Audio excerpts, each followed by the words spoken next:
It looks like there's a lot of ingredients here, and it might scare you and kind of make you shy away from doing this recipe, but most of the work is really just time on the stove.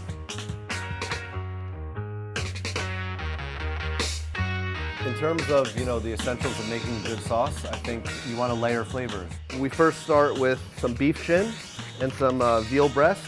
You want to generously season these beautiful hunks of beef. And then we're going to brown the meat. You want to get a good amount of color on the bottom of the meat. And then we're going to dump the sofrito in. And this is all for the sauce, and it's, the beginning of the layering of the flavors. A nice browning.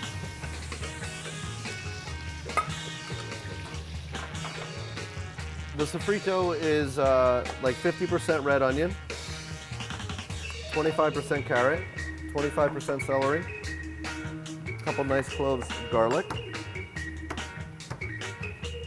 pinch of thyme, some basil,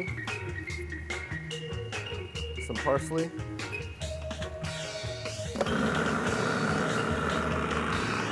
Kind of what you're after, a really nice mince of everything. I'm going to add a little bit more fat, the sofrito vegetables. You want to fry these minced vegetables and extract that liquid and concentrate the flavors. The size of everything is minimizing because of the water that's coming out of it. So now I'm going to put the meat kind of back in the sofrito, and we're going to let that cook together. So this is my favorite tool in the kitchen. It's an old-fashioned hand food mill. It basically purees things, processes things. Unlike a blender, it does not whip air into things. This is really the old school way of doing it, and it really does make a difference. San Marzano tomatoes are great, but there's a lot of great domestic tomatoes also. I really think it's trial and error, if you don't have a food mill, I would really just use your hands and really massage them and break them up a lot. You could buy a strained tomato product instead of doing it yourselves, or a chopped tomato product. Really, it's a lot of different things can work.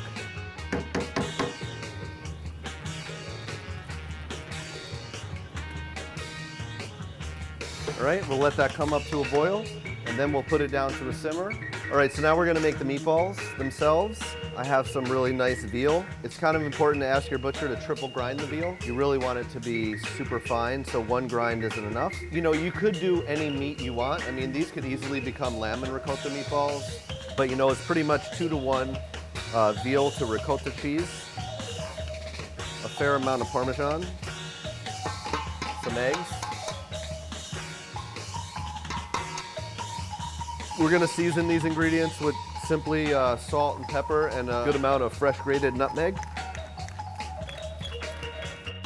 Salt. We don't use any filler in our meatballs. Breadcrumbs are very common in many meatball recipes, but we just kind of choose to keep it really pure and simple. I'm gonna mix this up with my favorite tool, my hands. You really want to incorporate everything really well. You want to make sure there's no kind of lumps of ricotta or big clumps of meat that don't have anything in it. One kind of homogenized pink blob, and that's what you want. This becomes, as you can tell, like incredibly sticky and kind of hard to deal with. You could either wet your hands with a little bit of water, or you could do flour. And we simply form them into a couple ounces. And you really just want to kind of form them gently. And I'm a big fan of not making things perfect because it kind of shows people that, it's a handmade product. The last thing you want to do is put this delicate kind of room temperature meatball into hot oil. It'll really just fall apart. So what we do is we freeze them overnight, and they become very hard, obviously. Now you want to fry your balls. So if I was doing this at home, I'd probably be in a shallow pan and I'd be flipping the meatball to get browning, and you want the oil to get pretty hot.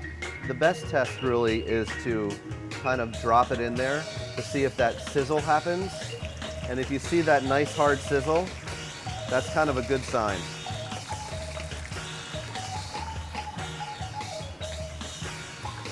See that beautiful browning that happens? Being that these are frozen, they only brown on the outside. There's very little cooking that happens. The cooking will happen in the oven covered in that beautiful sauce we made. So the last step of the meatballs, you just put them in a pot or a pan, however many you have. After it's cooked for 4 hours, you yield this, this beautiful processed sauce.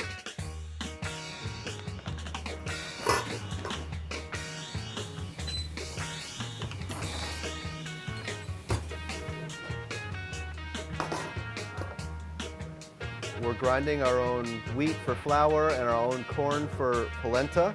This polenta has no fat in it. All the fat is naturally from the corn.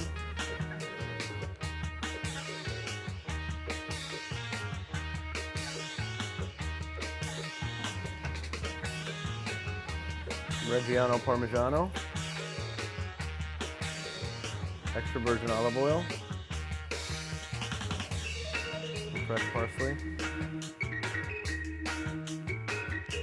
Cooking a big pot of meatballs in sauce on a Sunday at home is really an awesome thing to do. It kind of fills your house with unbelievable aromas.